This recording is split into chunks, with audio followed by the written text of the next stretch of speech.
Hey everybody, it's Brian over at Showcase Agency. If you're going to buy your first home, you've probably heard the word escrow thrown around. So what is escrow? Well, it's probably the most confusing term in the whole process, and I'll tell you why.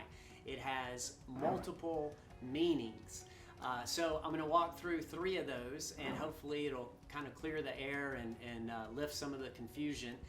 So escrow sometimes is short for escrow company. So once your offer is accepted, then you're going to open escrow, and the escrow company is kind of like a traffic cop. They're the ones that are going to make sure that everything's still moving, that everything's going forward on schedule, and they're also going to be the one that holds on to your earnest money when the lender sends their money over to the title company.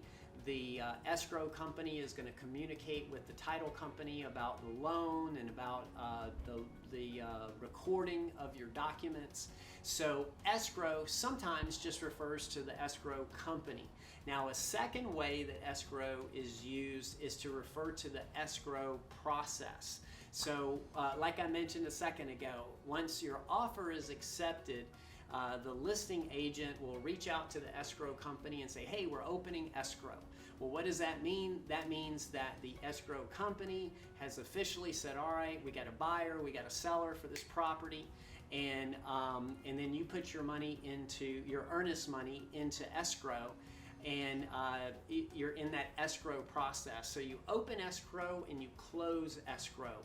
We just talked about opening. Well, what closes escrow? When you get to the end of the process and the lender sends the money over for the loan, and the title company records the documents at the local county recording office, and then once we get confirmation that everything is complete, then it's considered that escrow has been closed. Oh, actually, not quite. There's one other step.